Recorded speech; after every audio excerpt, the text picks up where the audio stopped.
Good morning everyone. कसे आहात सगळे? तर सकाळचे 8 वाजले होते आणि त्यानंतर मला लगेच नाश्त्याची तयारी करायची होती. आज मी करणार होती पोहे, कारण की पोहे खूप दिवसांनंतर मी करते.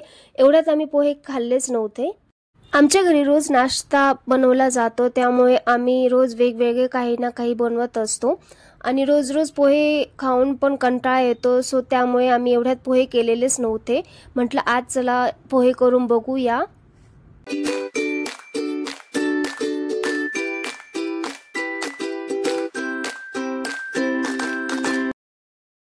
पोहे झाल्यानंतर मी त्यावर थोडीशी कोथिंबीर ॲड करते, कारण की मला कोथिंबीर खूपच आवडते. त्यानंतर मी थोडंसं लिंबू पण ॲड करते. कढईमध्ये असतानाच मी थोडंसं लिंबू ॲड करते आणि पोहे छान असे मिक्स करून घेते.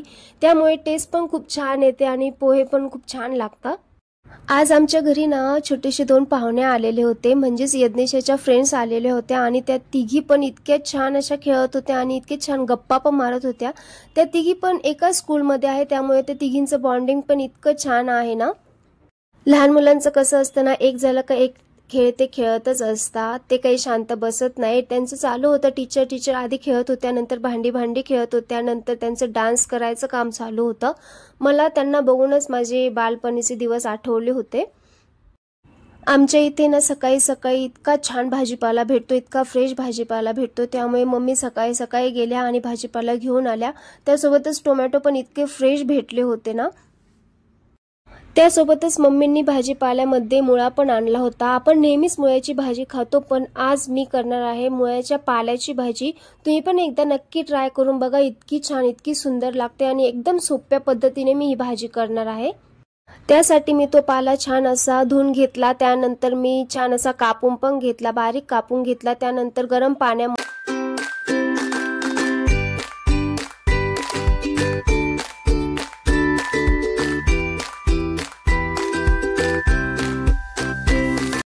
जोपर्यंत ती भाजी उकळत होती तोपर्यंत म्हटलं काहीतरी खाऊया आणि मला भूक पण खूप लागलेली होती, म्हणून मी केली होती मटकी फ्राय. मटकी फ्राय करत असताना त्यात मी थोडंसं लसूण, थोडीशी लाल मिरची टाकली होती. इतकी टेस्टी झालेली होती ना. आणि आपल्या शरीरासाठी पण मटकी खूप चांगली आहे, त्यातून खूप प्रोटीन्स पण भेटतात. मटकी करून झाल्यानंतर मी लगेच भाजीची तयारी केली. त्यासाठी मी हिरवी मिरची, अद्रक आणि लसूणची पेस्ट करून घेतली होती. त्यात थोडंसं तेल टाकलं आणि ती जी पेस्ट आहे ती छान अशी मिक्स करून घेतली, थोडी फ्राय करून घेतली. आणि फ्राय करून झाल्यानंतर मी लगेच ती भाजी त्यात ॲड केली आणि लो फ्लेमवर ती भाजी फ्राय होऊ दिली. ती भाजी पाण्यातून काढल्यानंतर त्यातलं जे पाणी असतं ते पूर्ण असं काढून घ्यायचं आहे, कारण की त्यात पाणी असल्यावर ती भाजी थोडीशी ओलली राहते. त्यामुळे ते पाणी पूर्ण काढून घ्यायचं आहे, त्यानंतरच ती फ्राय करायची आहे.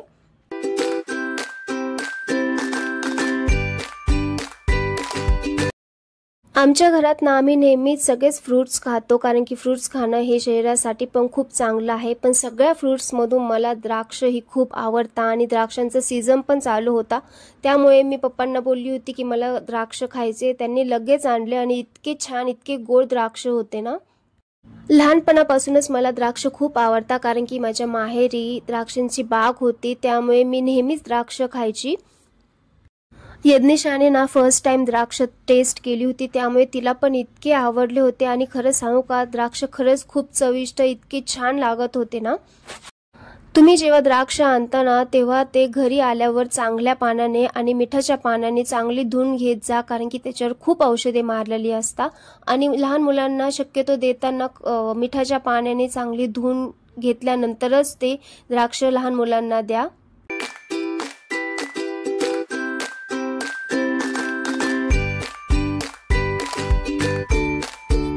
मी तुमच्यासोबत मागे एक हेअर टॉनिक शेअर केलं होतं, जे मी घरीच बनवलेलं होतं. आणि आज मला हेअर वॉश करायचे होते, त्यामुळे हेअर वॉश करायच्या 1 ते 1.5 तास आधी हे मी लावतीये आणि चांगलं स्प्रे करून घेते. मी जेव्हापासून हे हेअर टॉनिक वापरते तेव्हापासून माझं हेअर फॉल खरंच खूप कमी झालं आहे आणि हे खूप यूजफुल आहे. त्यामुळे मी तुम्हाला पण सांगते की तुम्ही पण नक्की ट्राय करून बघा. आणि याचं बनवायचं जी टेक्निक आहे ती एकदम सोपी आहे, तुम्ही घरी पण इतक्यात बनवू शकता. आणि हेअर स्प्रे करून झाल्यानंतर मी छान असं त्याचा मसाज करते. 5 ते 10 मिनिटात त्याचा मसाज करायचा आहे.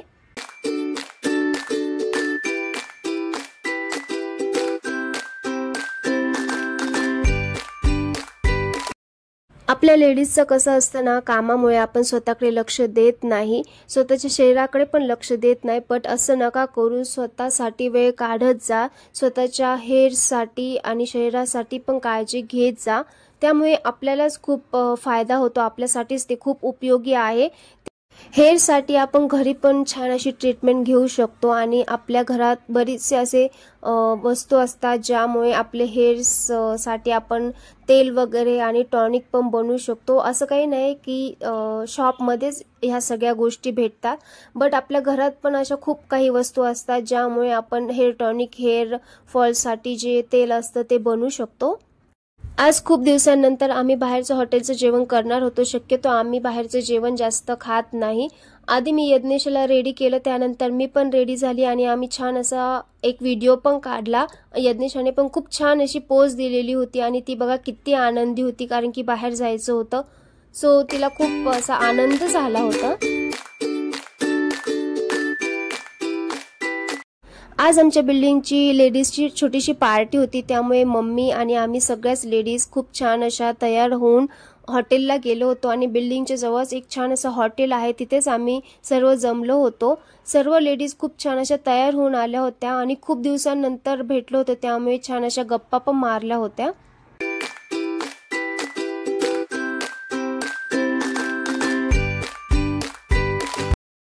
आम्ही सगळ्याच लेडीज तिथे जमलो होतो, बट जास्त एन्जॉय यज्ञेशानेच केला, कारण की तिला इतकं छान वाटत होतं तिथे ना, आणि ती मस्त अशी खेळत पण होती आणि सगळं मोकळं होतं, त्यामुळे तिला खेळायला पण भरपूर जागा होती. म्हटलं तिच्यासोबत एक व्हिडिओ काढूया. तिने पण अशी छान असा व्हिडिओ माझ्यासोबत काढला होता.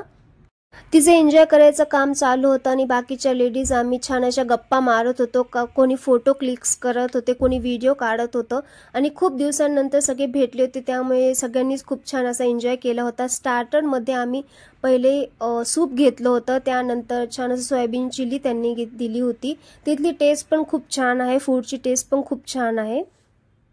आमचं सगळ्यांचं जेवण झाल्यानंतर हॉटेलच्या बाहेर एक छोटंसं गार्डन पण होतं, तिथे पण यज्ञेशाने खूप एन्जॉय केला होता आणि तिच्यासोबत मी पण खूप एन्जॉय करत होती. यज्ञेशा तिथे खेळण्यात इतकी रमली होती ना, तिचं मनच नव्हतं होत निघायचं तिथनं. सो तिला आम्ही थोड्या वेळ असं छान असं खेळू दिलं, त्यानंतर तिने फुल असा एन्जॉय केला होता तिच्यासोबत.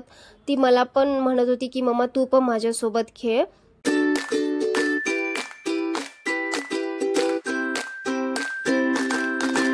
सर्व लेडीज खूप दिवसांनी भेटल्या होत्या, त्यामुळे आमच्या गप्पा चालू होत्या. त्यानंतर आम्ही सेल्फीज पण काढले खूप सारे, त्यानंतर फोटोज पण क्लिक केले. तुम्हाला हा व्हिडिओ कसा वाटला नक्की कमेंट करून सांगा. व्हिडिओला लाईक करा आणि चॅनलला सबस्क्राईब करा. थँक्यू.